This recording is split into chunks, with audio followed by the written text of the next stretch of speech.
అర్థం చేసుకోవాలంటే చాలా సింపుల్ వర్డ్స్. మనం హైఫైలో పోయినామంటే సెక్షన్లు అవి అంటే అర్థం చేసుకోలేం కదా, అవద్దు. ఒక చట్టం ఉంది. ఏం చట్టం అంటే narcotic substances and psychotropic act 1985. దీన్ని మనం సింపుల్గా ఎన్డీపీఎస్ యాక్ట్ అంటాం. ఎన్డీపీఎస్ యాక్ట్ మొత్తం డ్రగ్స్ గురించే మాట్లాడుతుంది. డ్రగ్స్ అంటే రెండు రకాలు అనుకున్నాం కదా. ఒకటి మనకి డాక్టర్లు డిసీజ్ క్యూర్ చేసేకి డయాగ్నోసిస్ పర్పస్ సర్జరీల కోసం వాడేది. ఇంకోటి మనకి రిలీఫ్ కోసం, పెయిన్ రిలీఫ్ కోసము, రిలాక్సేషన్ కోసము, ఆనందం కలిగించే దానికోసం వాడుకునే డ్రగ్స్. స్థూలంగా చూస్తే రెండు రకాల డ్రగ్స్. ఈ డ్రగ్స్ని వాడాల్సిన విధానంలో వాడుకోకుండా పోతే ఏమంటాం? మిస్యూజ్, అబ్యూజ్ అంటాం. అక్కడ పదం అదే వాడినాం, డ్రగ్ అబ్యూజ్. అవునా? అండ్ ఇల్లిసిట్ ట్రాన్సిట్ అంటే అక్రమ రవాణా.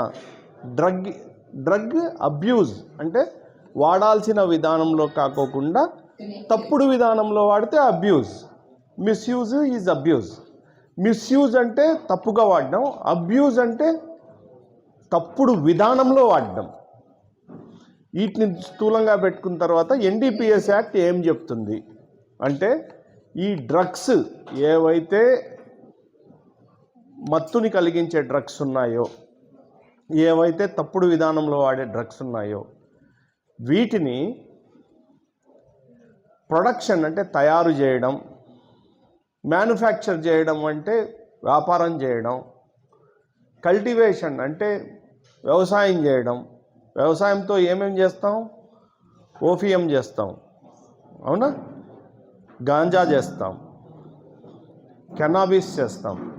ఈ ప్లాంట్స్ అన్నీ మనం కల్టివేషన్ చేస్తాం. అట్లా కల్టివేషన్ చేసిన వాటిని ట్రాన్స్పోర్ట్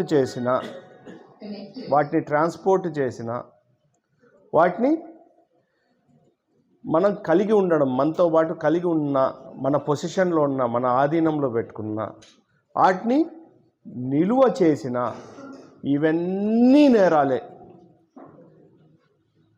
ఒక్క పదం గుర్తుపెట్టుకోండి, డ్రగ్స్ని టచ్ చేయడమే నేరం. ఒక విధంగా డ్రగ్స్ని ఏ విధానంలో కలిగి ఉన్నా కూడా తప్పే, వితౌట్ ప్రిస్క్రిప్షన్.